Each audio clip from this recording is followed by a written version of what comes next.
Ah, yes, come in. Our featured presentation is about to start. You have entered into cult cinema with the dastardly evil Cheese Film and my partner in crime, Hecubus. This is the Grindhouse Podcast. We're coming to get you, Barbara. Welcome back to the Grindhouse Podcast. I am your host, Cheese Film, and this is my daring partner, Hecubus, and we have a story to tell you. Just don't ask us what it is. Or what it's about. What the story is. Today's episode is Eraserhead. David Lynch's debut film. Well, yeah, it's his. Honestly, it's probably the most him movie he's done too. Like I know where we can talk about that in a minute. Okay, okay. But yes, this is David Lynch's Eraserhead from 1977. If you couldn't get into Star Wars, you could have gone in to see this. A midnight release or a midnight movie. Yeah, pretty much is a midnight movie. This is basically, I've heard it been called this too. It's like David Lynch's student film. Yeah, because he made it basically while he was at the American Film Institute, and a lot of it was funded through the American AFI, and the sets were owned by them and that kind of stuff. So you don't really see somebody's bizarre, like THX 1183 right, was a student film that he made into a feature. This just he cut out the student film part, just made the whole feature. Yeah. They didn't want to give him a lot of money for this because it was only 20 pages long. The script was. I don't doubt that. It took him well over a year to film. Yeah, they ran out of money all the time. And one of the people, what's his name? Hang on. Fisk. Him and his wife helped fund a lot of it. His wife's name is Sissy Spacek. Oh. And I don't remember when Carrie came out, but it might have been 1977 or, right around then. I think you're right. Yeah. I think you're right. So she was either about to be really famous or just got really famous as Carrie. But not yet a coal miner's daughter. This movie, it's probably one of the like the Horsemen of cult classics. I feel like this is one of them. Yeah, I would say that. It's a powerhouse. It's a big name. It is. It's kind of I think sometimes pretentious artsy fartsy film people might be over. Like, if you haven't seen it, oh well, okay. I've seen David Lynch's feature film Eraserhead. Have you? Yeah, like that. Like that. It's kind of a litmus test of who you are. Yeah. In relation to talking to me. And I hate when people do that stuff. Yeah, it's not because if you haven't seen this, no, we're not. If you haven't seen this, it's understandable. Yeah. And if you have seen it, that's also understandable. It is. It's a widely available from VHS era on. Yeah, I've got the Blu-ray of it. Yep. So I popped that in. And I know it's on HBO Max. It's everywhere. Like, it's not HBO hard Max, to find. right? That's how I watched it. It's not hard to find. It's a little hard to... It's hard to digest. But I mean, it's not hard. Like, you can find it anywhere. And this was my first full start to finish run through of this. Because, when you're just Googling the greatest movies of all time, greatest quotes of all time, and greatest scenes of all time. Some of these scenes are in those lists, particularly at the very end of the movie when, that happens. So I've seen that stuff before, and I always thought that's why the movie was called Eraserhead. Right. Yeah, watching it now, I don't know why this movie's called Eraserhead. I don't either. And you know what? David Lynch, I don't see anything where he said why it's called that. I don't know if anybody even asked him. I think the title Eraserhead came up in his head. Right. And then he wrote a script, and it had nothing to do with it. Or then, it's the Eraserhead on a pencil. Well, and I think they put that scene in there to be Right. like, here you go, there you go. That's why it's called Eraserhead. Yeah, maybe. Because it doesn't, it doesn't fit in a movie where nothing fits. Yeah. You know? So maybe, but I don't know. Because that's what I was thinking. It's the only scene in the movie where something... Cut. Yeah, sorry.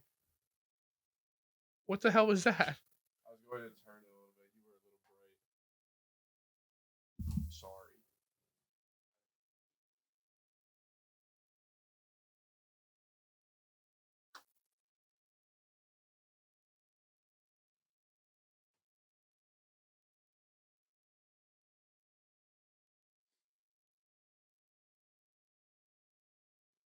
You didn't stop any of the recording, did you? No.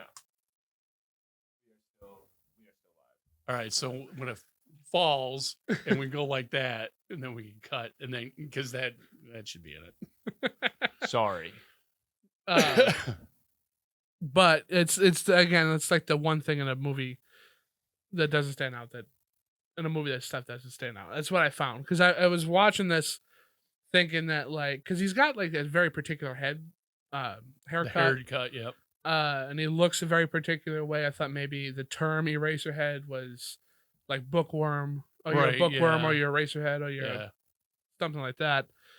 But then they had that scene in there, and it just kind of felt that like it was added in there. Yeah. Like it wasn't the natural progression of it. Mm-hmm. But nothing in this movie feels like a natural progression of anything. Yeah. And I also think that's kind of indicative of his style of filmmaking. Yeah, right out the boot. And that's why I said this is his anyway. signature. Like everything else after this is him getting his legs. But like if you want to know who he is, watch this movie. Yeah, you could do that. This will definitely tell you that. Because after this, you went on to make The Elephant Man. Yep. Which won Academy Awards and everything. And then after that, he was offered Revenge of the Jedi. Yeah. That he turned down, and then ended up making Dune, which is, these three movies right there are nothing alike, and they're really good. And you could it's like a Steven Spielberg movie or Brian De Palma, even or Martin Scorsese.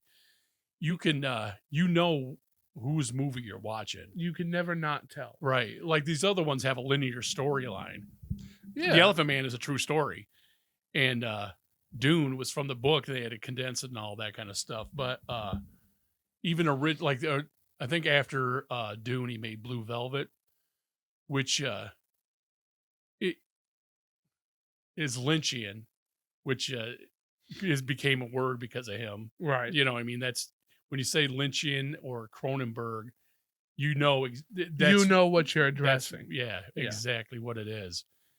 And I think personally, what the kinds of things he likes to convey, basically, there's a surface area, and then there's stuff underneath that nobody knows about. Yeah. And I think it most comes through in Blue Velvet, because in Mulholland Drive, which I don't like. Ooh. I don't like it. And a lot of the stuff about it is this dream logic. And this is definitely filled with dream logic. But because of the nature of it, the dream kind of logic makes sense. Whereas it's just, I think, stupid in Mulholland Drive. And I was kicking myself so long for not watching that movie. Then I watched it and I'm like, what? There's one scene that is amazing. And everything else, I'm like, this is... I've seen this in Twin Peaks. I saw this in something else.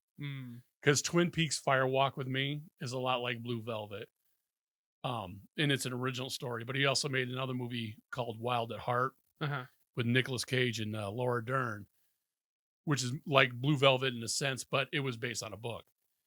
And just your neighbors don't know this is going on down here. Right. You don't know what's going on in other people's lives. Have you seen Blue Velvet yet? I'm saving Blue Velvet for Okay. November. I'm doing a Noir November. Oh, That's, okay. That's on all right. there. So we'll get to that. But there's a lot of things that I forgot where I was going with that. But basically, when the dream logic doesn't take over the narrative, then it works beautifully. Yeah. So this movie came out in 1997. It stars Jack Nance Jack Nance as Henry. Henry and Charlotte Stewart as Mary. Right. And those are the only two names I written down because the other two people in this movie. I think there's three actually. Hang on. Well, there's the Alan Joseph, Jeanne Bates, and Judith Roberts. And I think Judith Roberts is the girl in the. That's her name. The girl in the register. Yeah. And it's a woman that lives in a register. a radiator. A radiator, I mean. Well, it's the same thing. That's a red. Randy There's Official, she's got big cheeks, big. I think it's round the woman cheeks. in the. Yeah. So this is what she looks like. Yeah, she's the woman in the register, the radiator. She I don't quite understand what her deal was. You know, I like it was something. I guess the noise that the radiator was making, he found melodic, Right. and I guess put in his head that it's a lady in there singing to him. Right. But then she goes stomping on those squid things, and I don't understand Yeah. what it is.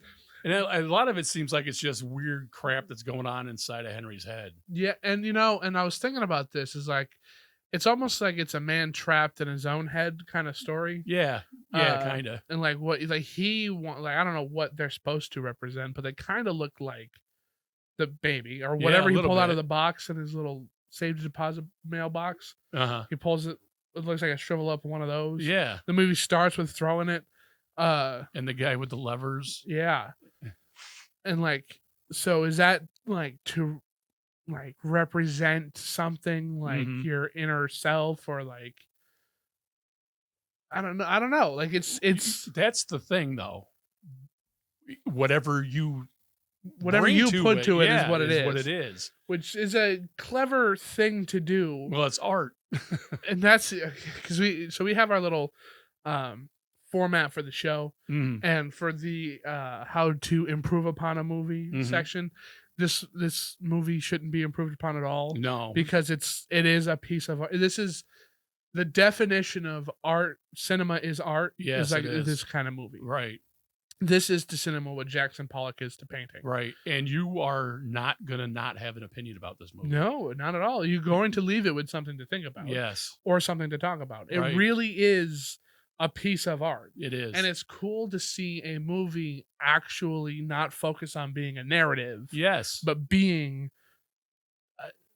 an experience, really. It is. You know, like I wouldn't say this is a movie about nothing, but it takes you on a journey that you never expected to ever go on. And you're not, I don't want to say you're not going to be the same after, but it will give you stuff to like ponder and think about, and you won't be the same person because this person never thought about these things. Right. And now you are. Yeah.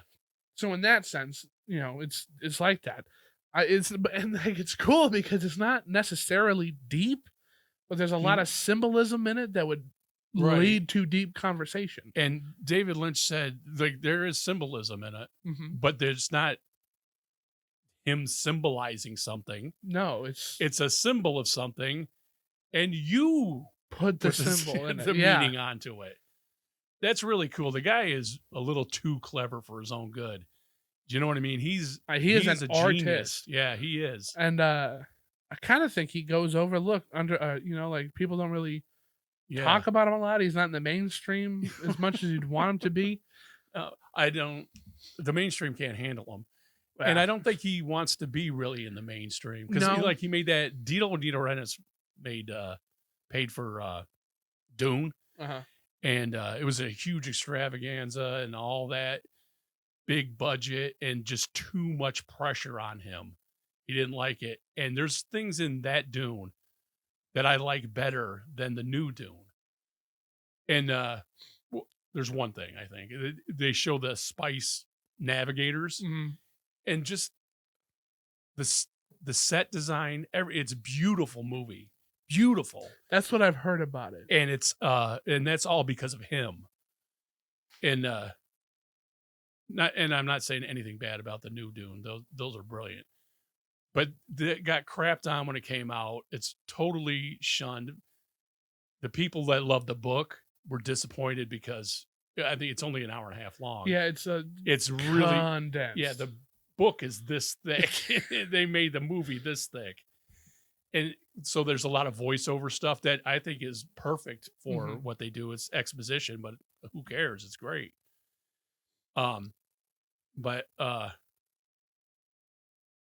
So yeah, the mainstream, I don't think he wants to be so mainstream. Yeah. Well, listen, there was a Netflix. He did a little thing for Netflix. I think it's 15 minutes long. Monkey. Yeah. Man, is that cool. He plays an interviewer who's interrogating a little chimpanzee for like murder or something. Yeah. And there's a chicken. It's weird and just it's cool. If you don't have the stones, you don't think to watch Eraserhead, check that out. That It's in black and white. It's not, so I don't mean mainstream in the way of like he's trying to be in the mainstream. No, definitely but like not. that the public doesn't put him there. Right. That's what I'm surprised about. I'm surprised about it too, and I'm surprised that he was the voice of the bartender in the Cleveland show. That cartoon, yeah. Well, they have him drawn kind of like that. Yeah, too. he is drawn a little like that. That's so just strange. Weird. Yeah. He popped up somewhere else. He voiced something else. I didn't see him. He was on. I know he's still canceled, but Louis C.K. had a show on FX, and David Letterman was going to quit. He ended up really retiring, but they are going to have Louis C.K. replace David Letterman, and he was the guy teaching him how to be a comedy talk show host. Huh. And that's really good too. He's a pretty wild out there guy. He is an out there guy. He really is. God bless him. Yeah, for real. I thoroughly enjoyed this movie. I thought it kept my interest really well, and it had me talking to myself like I was with somebody else about the movie I'm watching by myself. Right, like this. What? Like, what are you doing? What's that? What? Okay, so we'll go through the story of this because it right off the bat starts off weird. Yeah, like the first thing you see is weird as hell because he's sideways and it looks like something's coming out of his head. Yeah, and then he comes up and it's on the other side of his head, and then you just see a guy. He's just sitting there in the window. Right. And it cuts back to him and he's got this terrified look on his face. And like the guy's, I forgot what he was doing, but he's like nothing really, or playing with something. He's pulling the levers. But like that's it. And he's looking out a window. That's it. Yeah. That's all he's doing. And then and it opens and he goes to his girlfriend's house. He goes to his house and then Mary's mother comes over and invites him to dinner. Oh, there's Mary. Okay. And and then there's the girl across the hall that he thinks is beautiful. What is she even in it again? I don't know. Anyway, so she shows up one other time. He goes over to Mary's house and has dinner with his should be future in-laws. Right. Which is uncomfortable as hell. Yeah. Which I think was funny. I kind of think it's funny.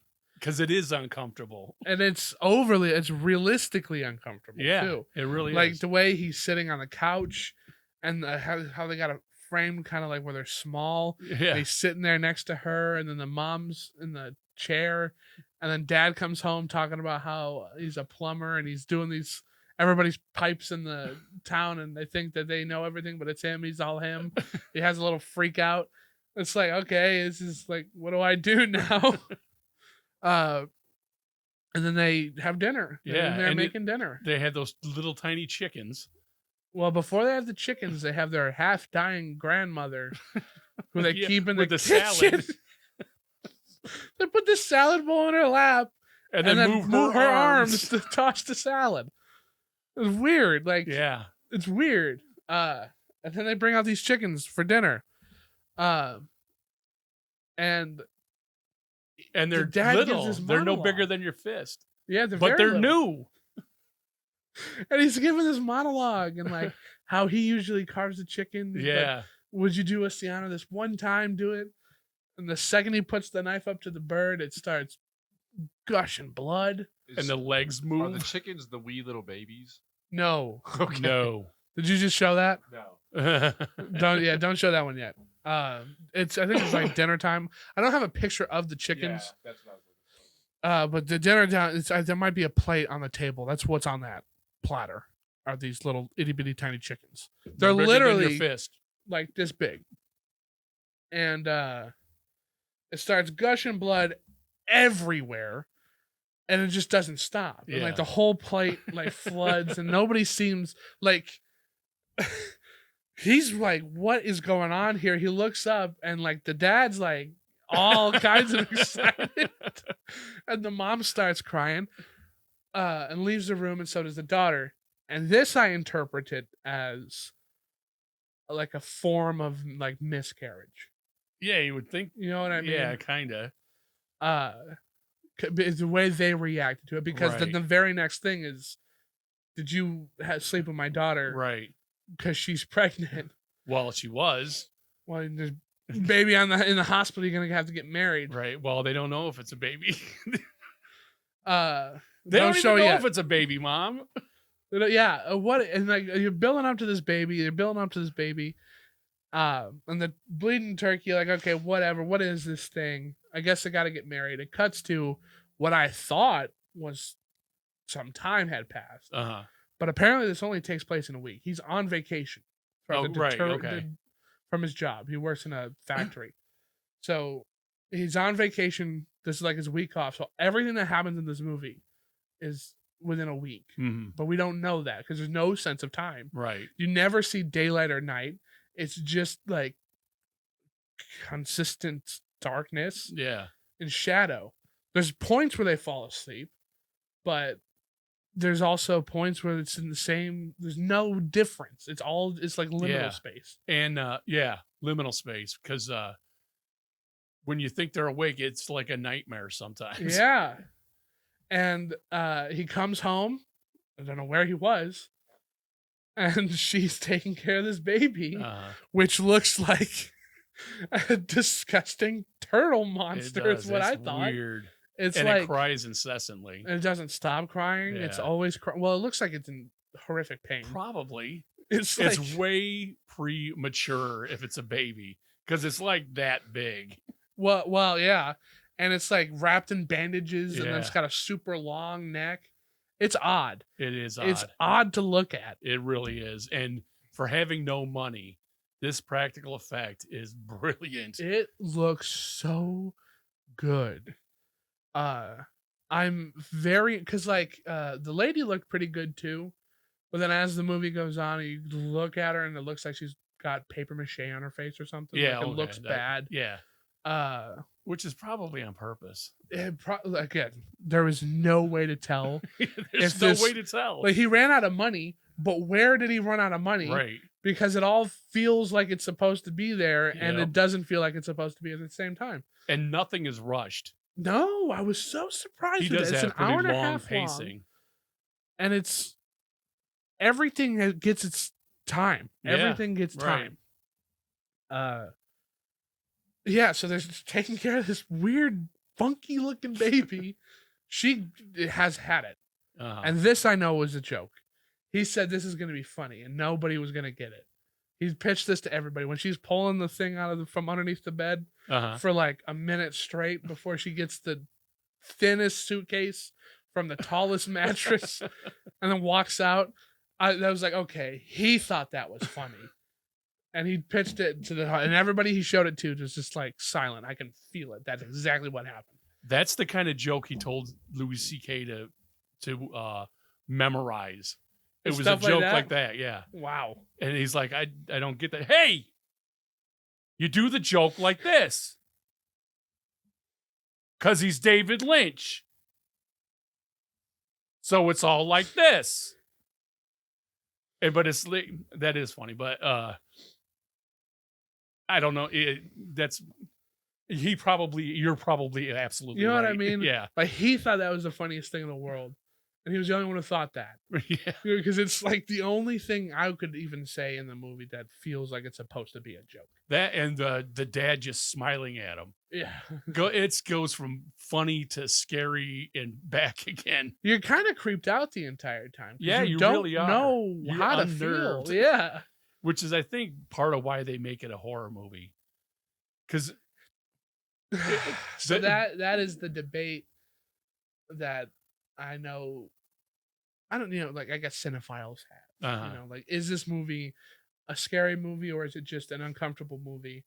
Because like there's nothing in it that's explicitly what you would find in a horror movie. Right, nothing. Not anything in it. But the feelings you get from watching it are the same feelings you would get from watching like Oddity. Yeah. Like, it's very similar to that. It is. So there's that debate because it's like, well, what do you judge a horror movie on? Mm-hmm. Do you judge it on its ability to scare you or its premise of being a horror movie? Right. Or is it a horror movie because it's kind of like a visual interpretation of your id and superego, and what you're seeing you don't like because it's you. Yeah. Now that was my takeaway from this too. Uh-huh. That it is him. Like he is just experiencing things he hates about himself, his inner problems. You're talking about David Lynch? Yeah. Yeah, and me that's too. why this movie exists. And his anxiety, because this is his relationships with other people. Right. And it is a kind of his end film of school. And now he's going to have to go transition into the work. Industry. Yeah.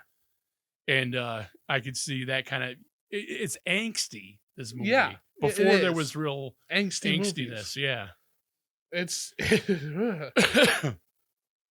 something to be studied for sure. And then the movie kind of gets weird. Like there's a tree that shows up on the side of his bed. The worms, the clay worm. Yeah. That's just very clearly Play-Doh or some pile of poop. And like it's weird. Like this part of the movie, I don't even know how to explain what happens. Yeah, it's just things happen. Things happen, and it just to invoke an emotional response. Yeah, and that your emotional journey is that part of the storytelling. Because that's what I kind of get. And then it keeps building and building and building like that until his head pops off. Right. He can't take it anymore, and the turtle head comes out of his body, which is the scene was the scene I saw beforehand, which made me think, oh, that's Eraserhead. Right. Now I get it. Don't get it anymore. That's not because his head which is you see this every now and again when they make a mold of the actor's head. Mm-hmm. Sometimes it's really good. Sometimes it looks like this. Right. But this one looked just like him. Like really good. And I really liked good. it a lot. Yeah. And then it just the tree starts oozing blood around. Like it wasn't a bloody head off. But then the tree starts blood bleeding. Like his neck stump isn't bloody or anything. No, nothing. The shirt he was wearing isn't bloody. Right. No, there's no blood on this head that should definitely have blood on it. Yeah. So again, like it's a subversion of what you're expecting the entire time. Mm-hmm.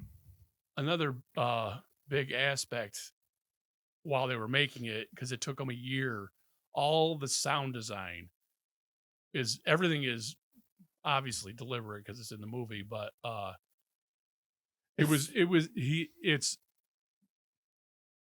I'm not to say it took him a year to do the sound design for the movie on purpose, not because he was running out of money, but he wanted it to be right. It was specific. Right. He was anal about it. Yeah. And he ended up running out of money, and he was staying in the room that they were shooting in. Yeah. Which is fascinating too.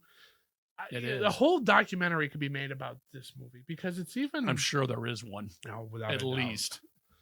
Because everything about it just is a story on its own. Because his head fills with blood, then falls to the floor, just lands in the street somewhere. Yeah. Just somewhere. And a kid runs up, picks it up, and takes it to just an office where a guy's making pencils. Like he's like, look, I found one. Yeah, like this is where you harvest eraser heads from. Right. Which is why I feel like that was just thrown in there, because then he gets his head back. It's like a dream. Right.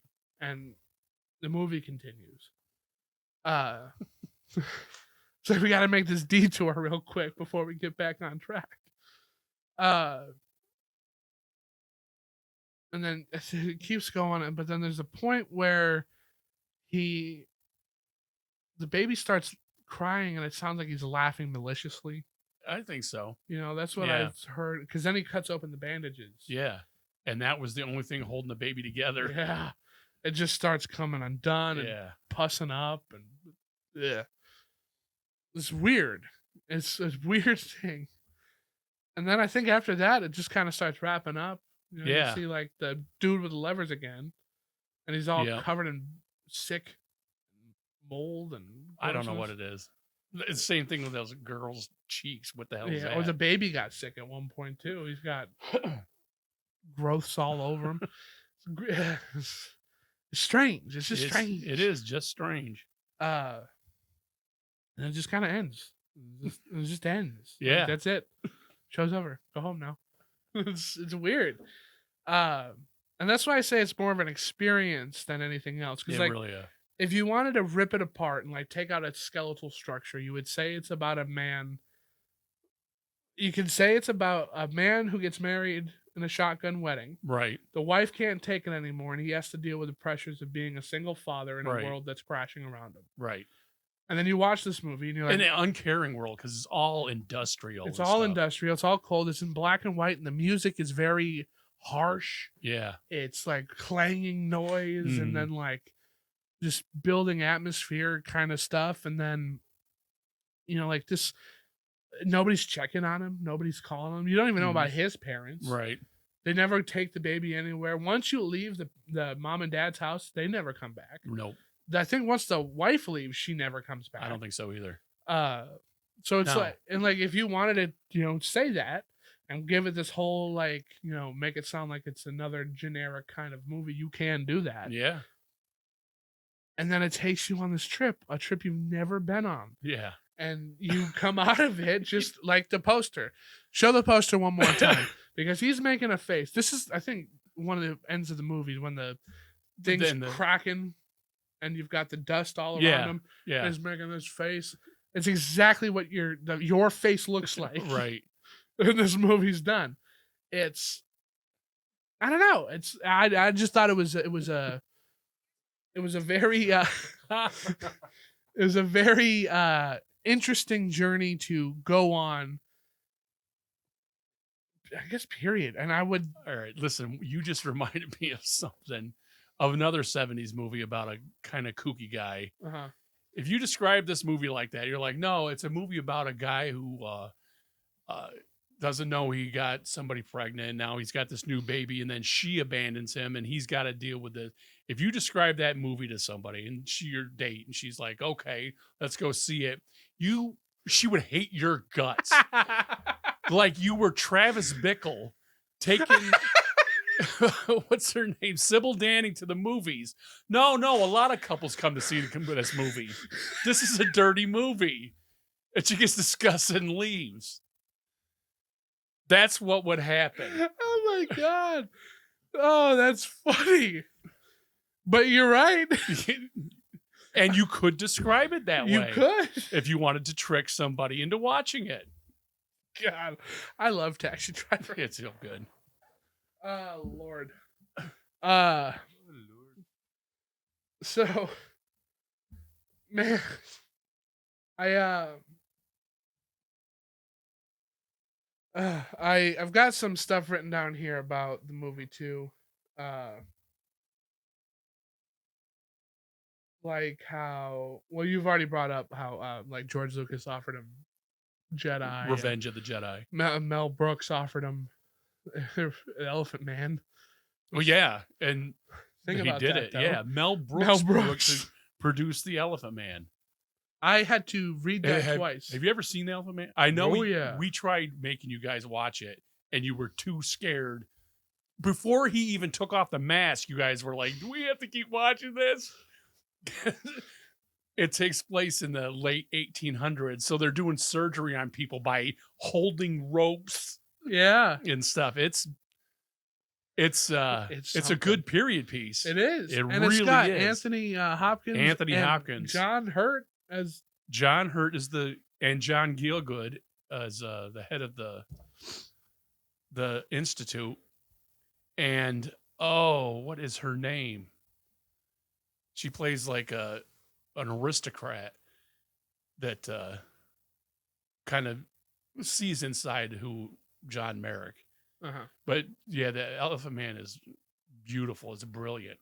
It's good. It is. And you can see why they're like, where these two movies are kind of similar, except that one tells a real story. Right. Or I mean, a word story.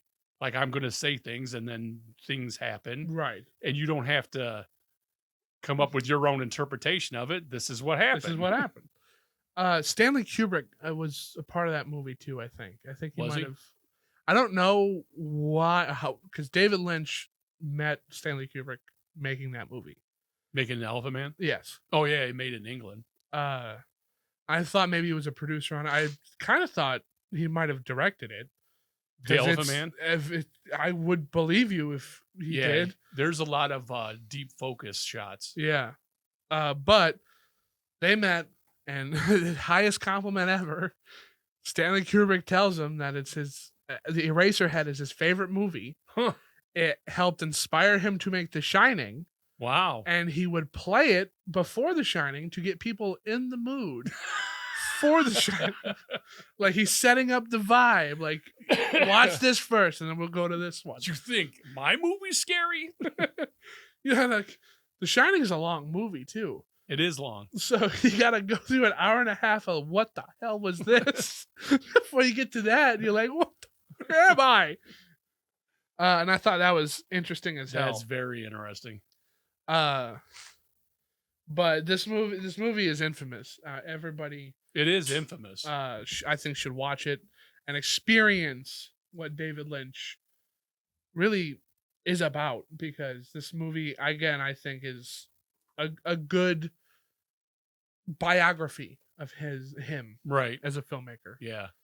Like how especially a launching off part, because then it softens up a little bit his style later on, but you get where he's coming from in just about everything else. Because like if you go back to all these big directors' names, like Kubrick, you go back to his first movie, Fear and Desire, which is like a war movie, but you really never see the war, and it's about like a guy going insane and stuff like that, and he kills a bunch of his own men.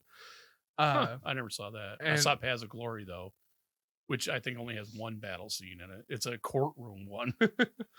And then you watch things like that. Coppola's Dementia 13. And like you like, okay, so these are like your shot. This is your, and you've got to bring everything you are into it, because you're only back in this time. If you as a director weren't interesting enough, you didn't really survive. Right. So that's why I'm saying like this is a good example of him. I mean, even THX 113A. Yeah. Again, if you've only seen Star Wars and American Graffiti, you wouldn't think George Lucas is anything but like a storyteller in like the genericest kind of way. Right. Then you watch THX 113 or 1138, and it's like, who made this? What are you talking about? And it's Robert Duvall, and it's a crazy movie. All white on white. Yeah. And he loves this movie too. And if you see that, you'd be like, oh, well, yeah, of course he does. Yeah. You know, right. because that's the kind of guy he was. And it's Yeah, sad. all those guys that like Scorsese and all them that broke their bones in the 70s Yeah. and made 70s movies. Like Duel. Yeah, like Duel. Duel's great. But like Duel, and how does Duel end? The truck is off the thing, and oh crap, what's his name? The guy? Yeah. It's just exhausted. And that's it. falls That's to the his knees. end. Credits roll. Yeah. It's interesting. You know, Duel Yeah. was a TV movie. He Yeah, made that I for do. TV. Yeah. That movie's nuts. Can't believe that.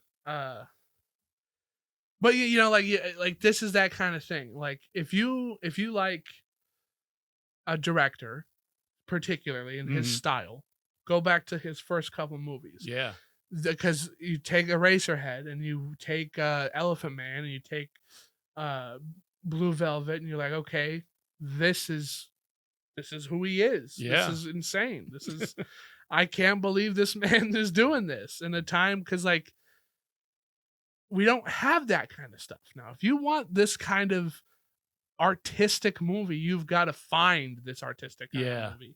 You know, like you've got to go to like A24 or which is now, I'm very happy it's becoming a brand of itself of artistic movies. Yeah, because I think their new one is not with what's his name? Oh, Spider-Man guy. Andrew Garfield. Andrew Garfield. You know what I'm talking about? I think I know what you're talking about. And it's like a love story. I hit you with my car. Yeah. Yeah. That don't look like a horror movie to me. No, it doesn't. It doesn't look like any kind of weird movie at all either. But like Everything Everywhere All at Once is a that's another one. Movie. Like they're branching out, but they're focusing on people who aren't just trying to make this year's summer blockbuster. Right. Or a tent pole movie for a franchise. Yeah. They're giving the small guy a shot. Yeah. And that small guy turns out to be Ari Aster, and now you've got one of the greatest horror movies of all time. Right. You know, and I really, really appreciate that, because it gets kind of boring. Like, I tried watching Agatha. Really? I got immediately, I was like, all right, I'm done with this. Yeah. Pilot. Huh. Did not sell me on it. And that's like the best episode. Because it's a police procedural and it kind of goes along with the WandaVision one. Yeah. Because it's a TV kind of thing. But yeah, and then but it's a police cares? Procedural thing where they're just being generic about it. Right. Like there isn't anything cool, and it's not even going to be the focus of the show. Yeah. They immediately drop it. You know, like give me another Fringe. Give me something like that. You know, there's it's much missed potential. There really is, and a lot of it has to do with we're only going to do stuff that made money before, because we know that's what everybody wants, and nobody wants it. And it's kind of getting to the point where, like, look at Terrifier 3. I think it just broke a box office record or something for making money for being a R-rated movie. It's an original idea. Slashers aren't an original idea. No, but what his doing, take is original. Yeah, and it's the third one. It's not. I don't know. It's kind of a phenomenon. Yeah, and it's not really a phenomenon. People want new stuff. Let the people go. Here's some money. You got 6 months. I'll see you in 6 months. You better have a movie. Yeah. There's the pressure. And you know what? Hey, no, you know what? 13 to 17-year-olds don't like that color shirt. Or we're going to just shoot a bunch of scenes like Anthony Mackie's infamous Breakdown, where he's like, I'm not shooting this. We're just going to do it again in 6 months anyway. And can we have a script for that new Captain the way movie? Marvel is working right now, it's called scrapbooking, and it's not working. No, it's not. And they're wasting tons of money doing it. Indiana Jones was made that way. Indiana Jones. Stop. Here's a story. And they do the same thing. Blah, blah, blah, blah, blah, blah. Okay, there's the story. Now all this other crap happens. The same 4 times. I like number 4. But it's the same thing. I liked number 5. I don't like it as much as a lot number of it. 4, because it's Indiana Jones. Yeah, but It's Harrison Ford doing that. Here's the thing I don't like about it. It's not a real thing. They've kind of, if you want to make the Antikythera device, then use that thing. Don't make up something. Don't make up something. Because the Holy Grail. Yeah, is that real? Well, they might have just found it. They didn't just find it, or else that person is in charge of the earth. If you got this, like the Spear of Destiny, they said the Nazis had the Spear of Destiny right up until Hitler lost it. He lost his life, himself. And then Americans got it, and now we've been kicking ass and taking names for 50-something years. Well, don't jinx us. But that's exactly what I'm saying, man. Like, we bring up this man a lot on this podcast because we do a lot of his movies, doing cult B movies. You talking about Lynch? Talking about Roger Corman. Oh yeah. How I made over 1,000 movies and haven't lost a penny. Not one penny did he lose. Right. Why are these movies costing so much? Why do you have these super high budgets on nothing movies? I get that you got to pay everybody, but like, well, look, so did Roger Corman paid money laundering a guy to do the sets and special effects for Battle Beyond the Stars. Yes, he did. And that guy went on to make an Avatar and Terminator 2. That guy was talented. Tom Savini, talented guy. Francis Ford Coppola. Yeah, but he would have been in charge. If you have a talent for something, just do it. Don't think about your career. Right. Do the stuff. All your career will come. And we could get back to having good movies with good effects instead of a team of people making milquetoast. It's so crazy. It is. Because Disney and has look at this, all the money. This is why Eraserhead is a piece of art. That's what we're talking about. And now we're all passionate about all this other stuff. Exactly. I couldn't even find a budget on this movie. I couldn't find one either. They said it was grants from the American Film Institute. And then, like I said, then they ran Fisk out. And Sissy Spacek gave them money. Yeah. This was like, what, maybe $10,000? Right. That's what it feels like. $10,1977. Well, $75. So it's a good chunk of change, but it ain't billions of dollars. No, it's not $220 million to make 6 episodes of Secret Invasion. Right. $220 million. Right. What? I mean, to be fair, like 20 million of that went to Sam Jackson alone. But did it really? I think it was like 20 million. Well, good for him. Right. But it's nuts. Like it is like nuts. You are some of the top innovators of cinema, period. Yeah. Walt Disney Company has done more for cinema than just about anybody ever has. They have done more than anybody has.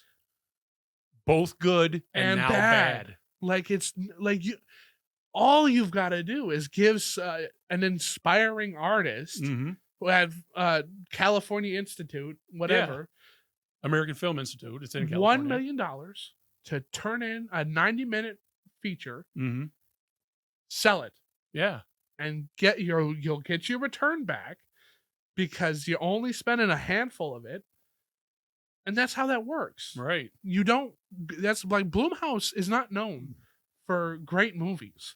No, like they're known for kind of crap. Yeah, but none of them do bad because they keep the budget low and they do just good enough to where I went to see it. I told you about it. You're like, all right, well, I'll go see it. Well, we didn't really like it, but here we go. We've already doubled our profits, and now we're moving on to another one. Yeah. Five Nights at Freddy's is getting a sequel. Yeah. Exorcist Believer, I think they just got their sequel canceled. Yeah, but supposed Exorcist to be 3. Believer did really, really well.